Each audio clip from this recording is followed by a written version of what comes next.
Hello, my name's Mark, and hopefully you've seen some of my fruity time-lapse videos. If not, there's some links in the description below.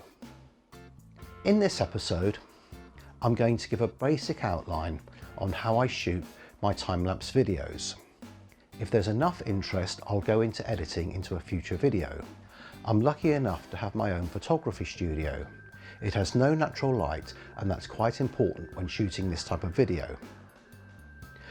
Right, let's have a look at the studio. It might be a little smaller than you think.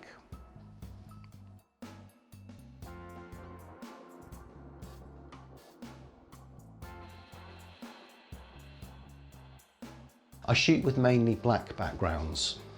Now I've tried quite a few different ones, and I found if you're shooting black, you want a black cloth. If you're going to shoot white, probably paper is better.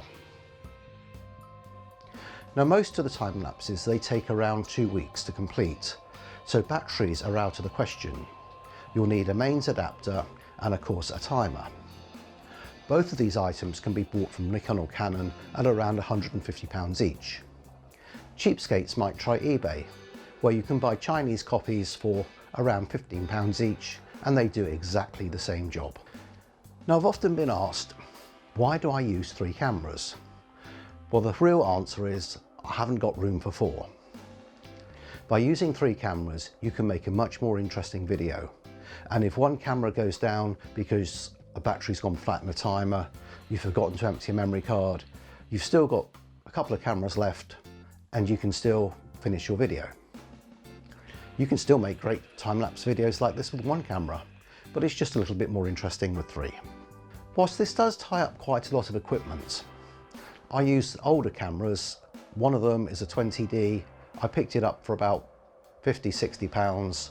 When I bought one new 10 years ago, it cost me £800. But by using older cameras, it's quite a saving and you can do a perfectly good time lapse. Now it might be an idea to use a proper photo daylight balanced light bulb. I don't, I use cheaper ones because I've tried the more expensive bulbs and after about 4 days they blow. The cheaper light bulbs go on forever. Now they do give a bit of a greenish tint, but if you're shooting in RAW, it's not really a problem because it's easily colour corrected. I have thought about trying LED bulbs, but as the saying goes, if it ain't broke, don't fix it. Now for the technical bit.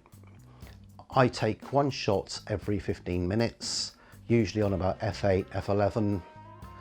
I don't go for shallower depth of fields because if I'm doing flowers, they do often move and you end up with a lot of out of focus shots. So that's my setup. Yes, of course I'd like a bigger studio, who wouldn't? And I'd like to be able to have the facility to add a little bit of movement into the shots with like a motorized slider, but that all kind of adds to the cost, especially when you want one that goes very, very slow. Now, if any of you have got any questions, put them in the comments below and I'll do my best to give you a sensible answer, and thank you for watching.